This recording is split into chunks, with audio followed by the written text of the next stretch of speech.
Like this musical chairs portion. All right, hopefully everyone can hear me. And yeah, let's get started. Hello all, my name is Paola Medina-Gonzalez, and I'm a first-year PhD student at the University of Warwick. And before I begin, I would like to make a quick content warning. This talk is, I will try my best to refrain from using any unnecessary language. And I would like to point out that this talk will contain content mentioning genocide, coercion, hate speech, and some images that people may find disturbing. If you are uncomfortable listening or watching any of these subjects, but would like any part of this talk, please feel free to reach me by email. I didn't include it here, but I'm also on Twitter. Thank you. Additionally, throughout this presentation, I'll be using the term queer as an all-encompassing term referring to non-heteronormative activity. If strictly defined, I will be using homosexual and same-sex. Since gender spectrum was at a binary at this time, I lost my place. I am so sorry. I will be leaning towards using same-sex as an identity and definition for these soldiers. If you would like me to use any other terms in the future or know of any better terms, please also message me. So, I would like to begin by explaining my initial interaction with these images. It was 2019. I had just begun my master's, and I truly thought I was going to become an architectural historian focusing on the Weimar Republic and on the Bauhaus movement. I did not. I was digging through recently published books at the time on that era, and I came across Martin Dahmann's book, Soldier Studies Cross-Dressing in the Wehrmacht. To say I was intrigued is not even close. It felt like I had just unearthed this long hidden secret. The photo book's pages contain images of Nazi soldiers dressed in boas, makeshift bras, and donned in heavy makeup. In some images, the soldiers are performing on stage, and in others, they seem to be performing for each other. Each page contained images upon images of these odd spectacles with little to no information on its context. I was originally just fascinated by the images themselves. I had never seen images of Nazis like this before. I remember chuckling at these images, seeing them as ridiculous, not because of the act of cross-dressing, but because they were the ones doing it. They were the big bad of history, dismantling their own masculine image with dark lipstick and a maxi dress. It felt like an upper hand, mocking those who had committed so much terror and atrocity. As someone new to military photography, my preliminary interaction with this book was quite puzzling. These were the men who were taking part in the War of Extermination, subjugating many vulnerable communities with brutal force. At the time, I was at first unaware that these images were actually part of a military tradition. See, cross-dressing in the military has a long-standing history, from Allied troops during the Second World War all the way back to the 14th century. Cross-dressing and cross-dressing performances were commonplace. However, even after having learned more about this tradition, I couldn't shake away the feeling that these images just felt a little bit different. In this presentation, I would like to introduce you all to my current research interest developing from my research. I would like to introduce a little bit of queer history, wartime photography, military cross-dressing, and my current questions as well as concerns. I will be partly drawing information from my 2020 master's thesis in combination with the research I'm currently conducting. Having said this, I would also like to remark that I'm still in the initial stages of research. Having only begun this October, my questions are still under development, and I welcome you all to join in my process. So let us begin by discussing the book. So these are the photographs as featured in 2018's Soldier Studies Cross-Dressing in the Wehrmacht by Martin Dahmann. This book is a collection of images sourced from various locations, including archives, private collectors, auctions, and familial donations. These photos are presumed to have been taken by Wehrmacht soldiers during their service in the military. The Wehrmacht, if you do not know, is the name of the unified forces of military during the Third Reich between 1935 to 1945.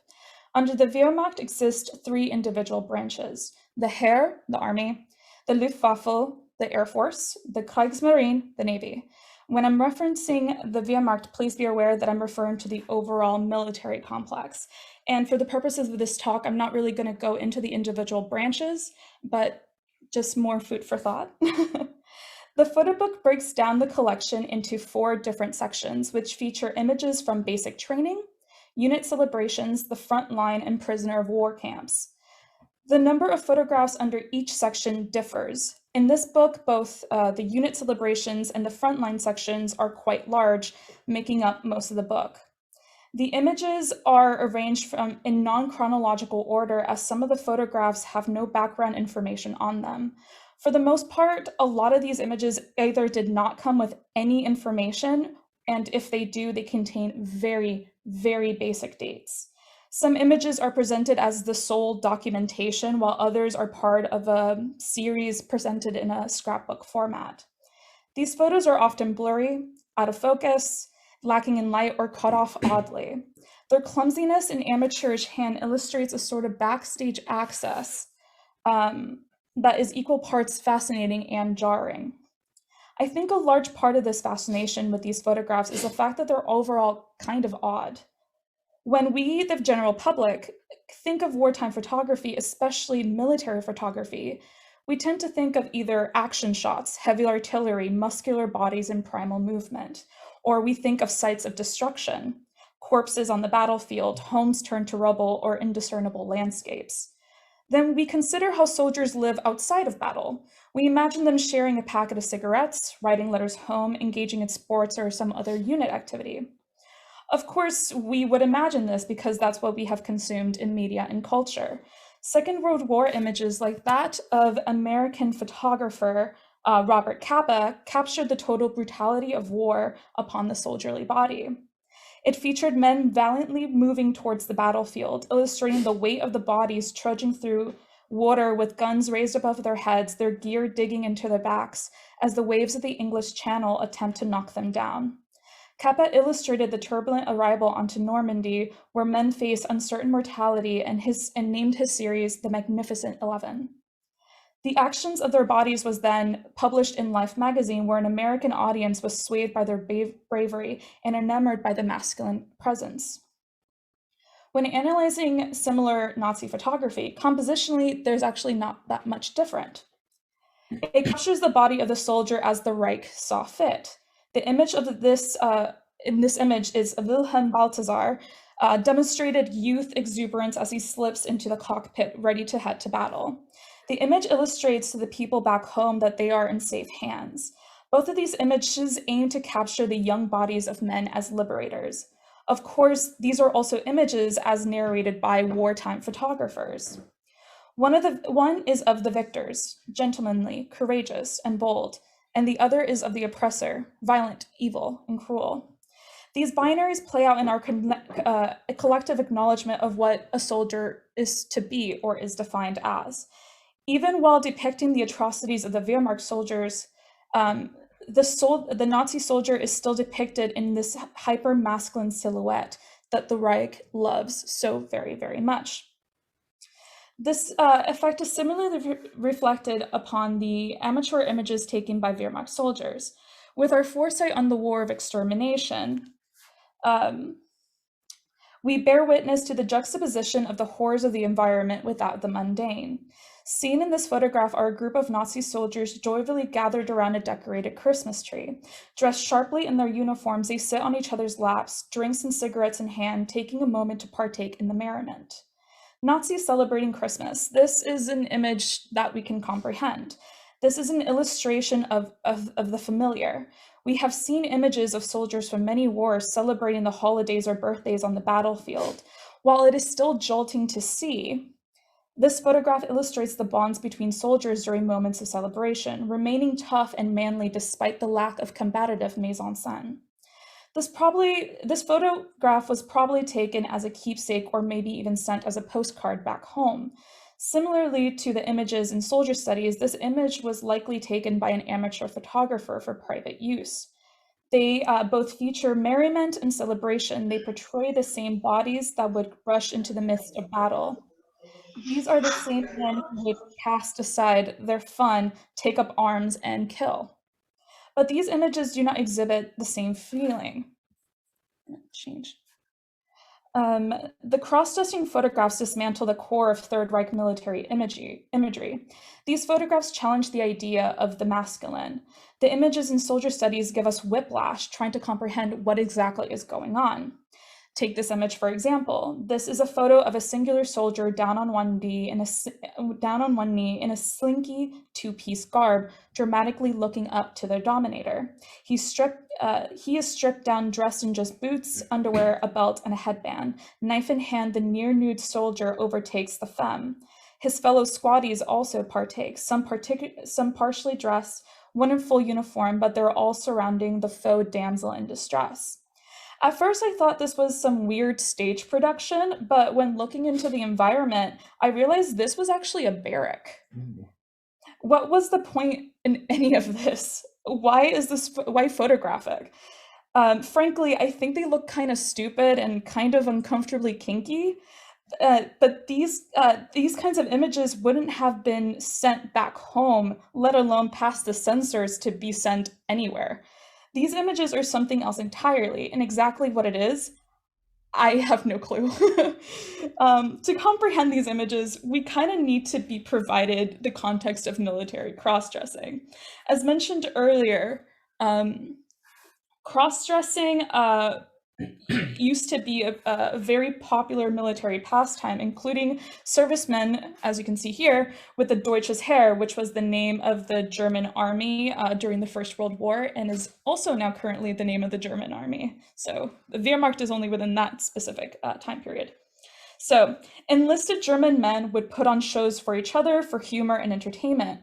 And a medical journal at the time remarked that these shows were equal to that of medicine in healing wartime anxiety. A troupe of female impersonators was told to have a particularly healing factor, as their performances generated the most laughter from soldiers. The martial audience would cry from laughter at the sight of their comrades moving around in coquette mannerisms. The female impersonators would make suggestive wordplay and coo at the members of the audience. The more flamboyant the soldier behaved on stage, the harder the audience would laugh. These performances were not limited to comedy either. Some of them would be small stage productions of already published and sometimes amateur plays. My personal favorite performances are those that resemble Kickline, which is like a Rockettes-esque performance that depicted moving in simultaneous motion. These performances were not strictly limited to active servicemen either. During the Second World War, veterans of the British Army used to put on shows for the public to raise morale. Their involvement with cross-dressing was both admired and celebrated. The soldiers' likeness to so-called natural women were revered with some critics unable to differentiate between the soldierly men and the women. Given that allusions to the non-masculine presentation were often a site of anxiety within the 20th century, it may come as a surprise that cross-dressing was this popular. Wartime cross-dressing was predominantly seen as soldierly hijinks rather than queer behavior. Although the female impersonators toyed with gender, certain unspoken boundaries were placed to separate themselves from what at the time was referred to as transvestism. In other words, because these men were at war, away from home, and under tremendous stress, they could play around with gender so long as it was entertaining. In Allied military archives, there are many photographs of soldiers cross-dressing, and I've even come across video evidence of these performances. But the Third Reich did not outwardly advertise this behavior to the Wehrmacht. Actually, they attempted to steer clear of anything that muddled masculine imagery.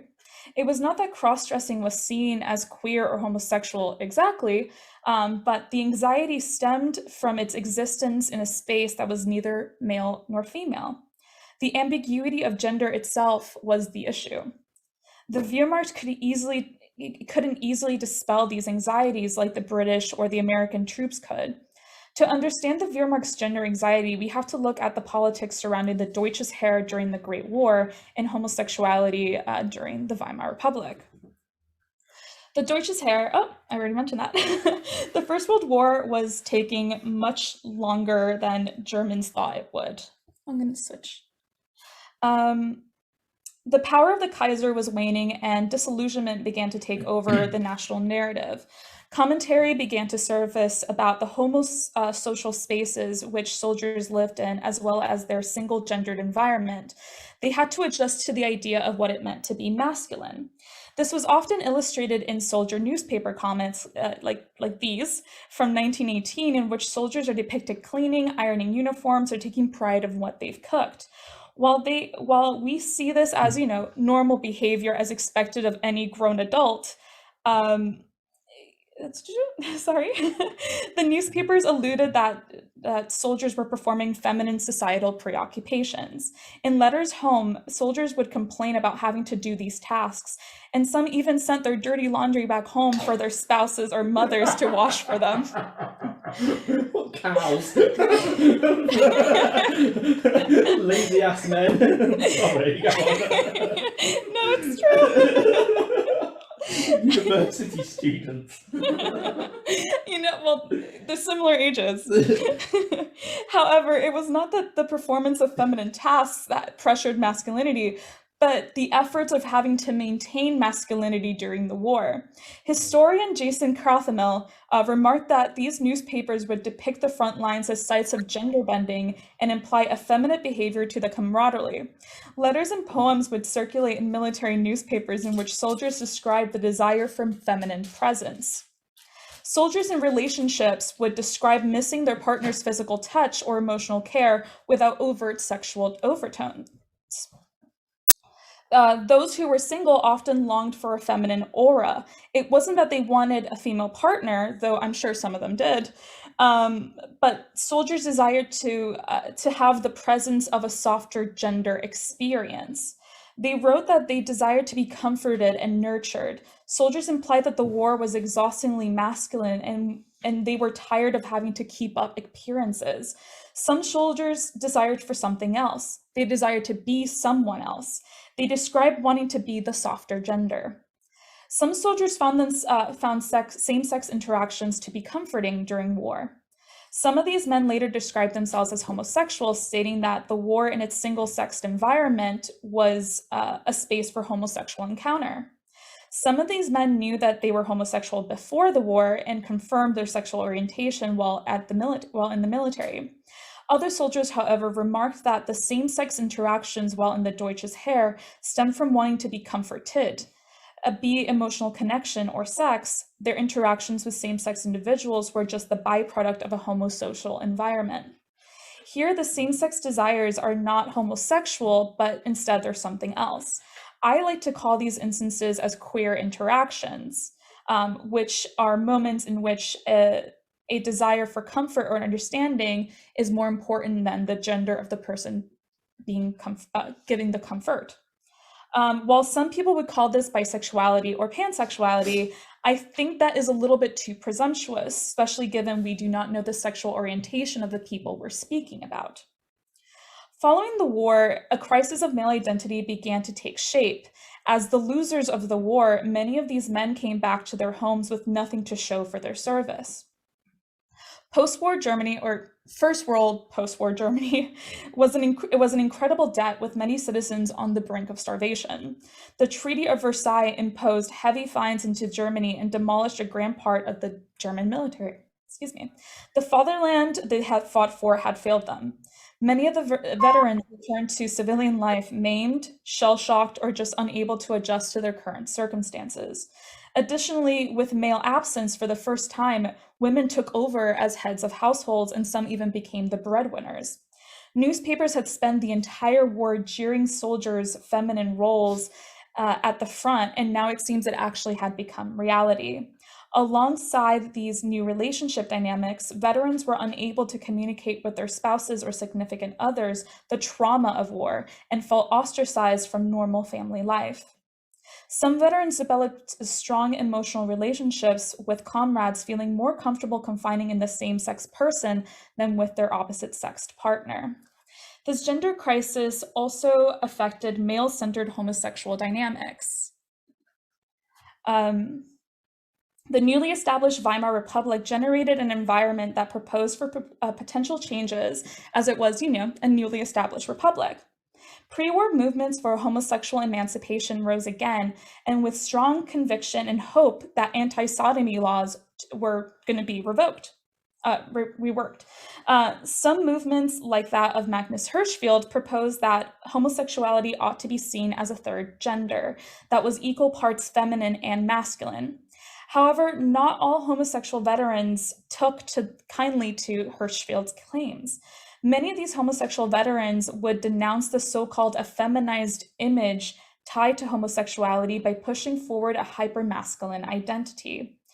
Within these movements, veterans of the war would provide accounts of their experience to portray their sexual desire in equal standing to their military service.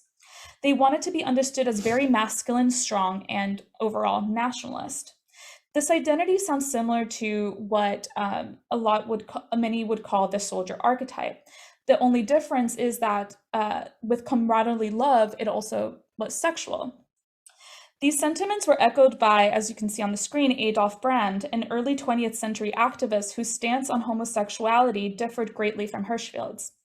Although Brand did marry women later on in his life, he remained outspoken in his fight for homosexual emancipation, founding the homosexual advocacy group Gemeinschaft der Eigenen, or Community of Free Spirits, in 1903. He also published the first gay magazine, as you can see on the screen. His group proclaimed that homosexuality needed to return to its roots, citing Sparta and early Greece as its models. This meant that Brand and his group celebrated homosexuality through the admiration of the male figure and its militaristic capabilities. There was a strong significance in valor, strength, and sexual prowess. It concentrated upon male bonding through group activities like sports and the military. The push for this ideal did not allow for harmful activities like cross-dressing to take part in those circles. Brand's group and many veterans tried their best to disassociate from the cultural stereotyping of homosexuality and femininity. The group's pursuit of the hypermasculine idealism encouraged a culture that would become susceptible to fascist ideology. Brand's activism developed a highly misogynistic, anti-Semitic narrative to dispel the Hirschfeld movement, as well as to adapt to conservative political movements concurring with homosexual emancipation. Many veterans hoped that homosexuality could be adopted by the more right-wing establishments if they took on nationalistic rhetoric. Though not a part of the movement, Ernst Röhm exemplified these sentiments. As one of the founders of the SS, Ernst Röhm was a known homosexual. His memoir from 1928, A Traitor Story, alluded to same-sex interaction in the same breath as his military service. Rumors spread within his division of the stormtroopers, or SA for short, of Röhm partaking in sexual activities with officers. Hitler was well aware of his friend's homosexual status, but for the most part focused solely on Röhm's extensive military background and experience. However, the toleration of his sexuality and of homosexuality in general changed as the more conservative voices of the party began to complain. How could the Wehrmacht portray the heteronormative ideal if he remained? The conservative voices also put forth a conspiracy to turn Hitler against Röhm. During the Night of the Long Knives, which took place between the 30th of June and the 3rd of July 1934, Hitler gave the orders for the SS to shoot both Röhm and his hundreds of SAs. Following Röhm's death, the homosexual vice that once was to be purged from the Wehrmacht. This also included allusions to non-heteronormative performances. These were not to be tolerated in the military. Following the Night of Long Knives, Nazis began to destroy the liberties of the Weimar and before. One by one, queer clubs began to shut down and movements were terminated. The Gestapo began collecting names, arresting, and sometimes successfully imprisoning gay men. Imprisonment would later on lead to the creation of the concentration camps, in which homosexual men faced brutal and cruel conditions that resulted in countless deaths. The utopic hopes of the Weimar represented couldn't actually be accomplished until 1994, when Germany finally did away with its anti-sodomy law. And if you're curious, both the US and the UK got rid of their anti-sodomy law in the early 2000s. So, on that cheery note, Heinrich Himmler, a leading member of the Nazi Party, was one of the main proponents for this eradication of homosexuality from Germany. When addressing the Wehrmacht and the nation of this vice, he stated the dangers of homosexuality upon the nation. In his 1937 speech, Himmler remarks that even if 10% of Germans were to be homosexual, that quote, our nation would be destroyed by this plague, end quote. The regime was trying to restore traditional family morals, which placed the male into a patriarchal position once more. This was likely the Nazis trying to shake away post-war embarrassment, but also encourage reproduction. Germany lost many men during the war, greatly causing the gender imbalance of the Weimar Republic. By placing men as head of households once more, the Nazis believed their Aryan ideologies would be accomplished and then thoroughly established through a new generation. Homosexuality posed a great threat. A soldier was meant to give body and mind to the Führer, which also included family production. The Wehrmacht was not going to adopt the habits of the former military. The supposed vice and threat of non-heteronormative behavior was too great of a risk. According to the Reich, the actions of the Deutsches Heer, the Weimar, and all those people before are what led to Germany's demise in the first place. The Nazis wanted to erase everything the Weimar had tolerated and start it anew. While the Allied troops could joke around with gender performance, the Wehrmacht had an image to uphold. Masculinity is fragile, and it would require actual follow-through for it to work. With this said, one thing on everyone's mind should be, if this sort of activity was not allowed, then why are there so many photos? Soldier Studies contains about 80 or so photographs, with the compiler stating that there's about 700 to 800 photographs of cross-dressing in his personal collection. By his estimates, cross-dressing only makes up about 10% of his personal archive. While 700, 800 photographs may seem like a large sum for one person, when analyzing overall war photography, it's actually quite small, but not an insignificant sum. When comparing photographic evidence of cross-dressing from Allied troops and the Axis troops during the First World War to the Second World War, the Second World War has much more documentation. It is not that photography suddenly became a hobby during the Second World War, but the manufacturing of cameras changed. Photography in the early 20th century had become commonplace. Cameras had become easier to operate with the changing of the models and the rise of new brands. In Germany, the industry began to take interest in technological development after the war, and industry began to take, which in turn resulted in cheaper, newer cameras being made available to the general public. The accessibility to cameras inspired the Reich to recruit amateur photographers in the Wehrmacht. The photographs by regular soldiers used to be used in whatever way the Nazis saw fit, be it propaganda, documentation, or evidence.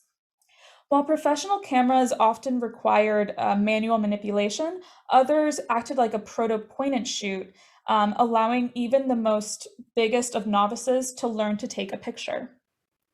However, it must be noted that only a very small percentage of Nazi soldiers actually owned cameras. Of these few soldiers, the fluency to which how they operated the camera varied greatly, which is why some of these images may look kind of weirdly cut off or a little bit blurry, or they may have just been, drunk. The Allied forces, especially on the American front, tended to keep professional photographers at hand, which differs from the Nazi military.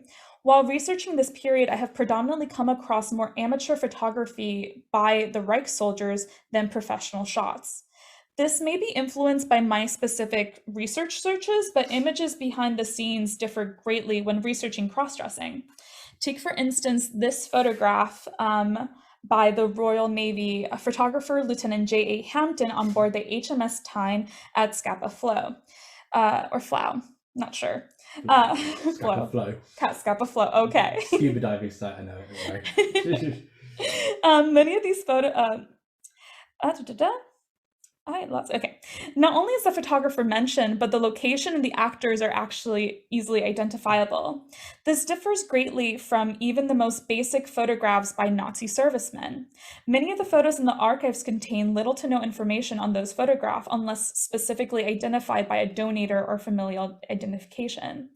I hypothesize that part of the reasons that there aren't that many Second World War photographs of cross-dressing within German archives is due to Nazi manipulation of propaganda.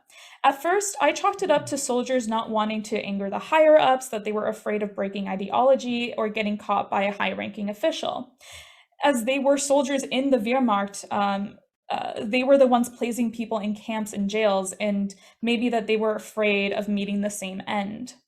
While this could be true, I think there could also be a very obvious reason. I'm still in the process of research, but I have a hunch that cross-dressing was not that rare of an occurrence. I believe with the Reich's notorious habit of burning evidence that some of these photographs just ended up becoming cinder. Although not common, although not as common as in the Allied troops, military cross-dressing continued its tradition of being wartime entertainment. If my hunch is correct, what the photographs and images like the ones like these present is some surviving evidence that military traditions continue to be popular. Where I'm currently at a loss is exactly the purposes of these photographs. For Allied troops, these photographs were archival documentation of martial pastimes behind the scenes, exhibiting the snippets of joy during dreary time. The Wehrmacht pictures are purposely photographing rule breaking. Photos of soldiers in dresses would not have likely been published for military magazines. They were not going to be kept by the Reich. We can assume that they must have been for personal keepsake. These were photos that were likely to be placed in someone's war photo album. The cross-dressing buddies would slide next to the other photos of the war, perhaps like celebrations like the Christmas photo we saw, or with a professionally done military portrait. Move on. Lastly, I have spent this entire time giving a very basic, brief background to the history of military cross-dressing, the crisis of martial masculinity, and the Second World War photography that led to the Reich's disapproval of cross-dressing. I haven't really taken the time to address the elephant in the room, which is, why are the Nazis cross-dressing? What does it mean to have these photos? Well, I can continue to speak on the present for martial cross-dressing. I cannot fully answer exactly why some of these photos exist. It is obvious that some of these are just, plays put on by soldiers. They are sets, and while their performances lean towards the concept of queer interaction, these men are simply playing a role for entertainment purposes. But others depict interactions that are ambiguous and toy around with gender dynamics. When I wrote my master's thesis, I said that these ambiguous encounters were possible instances of gender bending and cruising. While some of the soldiers may have been dressing up for entertainment, it was also possible that others may have seized these chances as forms of gender identity exploration. Using the letters from the First World War, I inferred that some soldiers may have used the excuse of war to play around with their own identity by being provided the masculine illusion of the soldierly. In my research, I had run across claims of Wehrmacht soldiers being dismissed from the military for taking part in homosexual sex. This isn't surprising. Historically speaking, the military has served as cruising grounds for homosexual desire since the military has existed. Be it at the front or military designated bars, is it so shocking to think that soldiers use their services in the Wehrmacht to cruise? You may think it's ironic that these men were trying to eradicate queerness from their beloved land only to partake in it. But that's exactly what happened. Later on during the war, the Reich was so low on bodies and quietly began to recruit their old soldiers. The once undesirable homosexual soldiers were asked to rejoin and serve again. Turns out that using their bodies for destruction was more pressing than their sexual orientation. Currently, I'm I'm interested in looking beyond these claims. Although I plan to acknowledge queer desire, cruising, and identity in my doctoral thesis, it would be remiss to ignore these ambiguous photos as also instances of bullying and hazing within the military. Military masculinity during this time was a specific form of masculine performance where men were in positions dominating members of their fellow sex. Civilian masculinity, or our definition of masculinity, usually exist as a function of heterosexual domination over culturally perceived weaker genders. The Wehrmacht being a predominantly, if not entirely, male environment fueled by hypermasculine rhetoric and ideology is a space that would create toxic forms of masculine domination and subjugation. These cross-dressing photos can be evidence of unit hazing in which weaker or newer recruits were forced to perform an embarrassing task or endure degrading behavior. Cross-dressing may be used as a tool to emasculate other soldiers through photography and then using those photographs as continuation of humiliation. Additionally, it could have been used as coercion for sexual violence, dressing up a soldier against their will and conducting assault. This is not to create a redemptive narrative of the Nazi soldier. Quite the opposite. I aim to explore how the Wehrmacht and this form of fascism nurtured an extremely dangerous kind of masculinity. In regards to how to view these photos, I'm not entirely sure either. I have argued that they aren't exactly queer, but they're also not heteronormative. I think placing them up without contextual information can be harmful to the historical queer narrative, but denying their possible queerness seems ignorant. Jack Halberstam in the book The Queer Art of Failure said it best, quote, "The purpose of any such environment should not be to settle the question of homosexuality in the Nazi Party, but to raise questions about relations between sex and politics, the erotics of history, and the ethics of complicity," end quote. These photographs could easily be used to dispel the horror enacted by the Nazis in the same manner that they can be used to be harmful towards queer communities. I think viewing them as complicated images of history does not give them power so long as we don't give it that power. I had intended for this presentation to end with a solid narrative and a caution to you all when engaging with these sorts of narratives. However, I want to end by asking your feelings and your reactions to these photos. How did you feel when you first see them? How do you feel now? Do you think these should be viewed, or do you think these should be kept in the archive? What do you think should be the afterlives of these pictures? Thanks. Cool. Let's stop sharing that screen and we'll swap back if that's Yes. okay. It'll be easier than Musical chairs once more.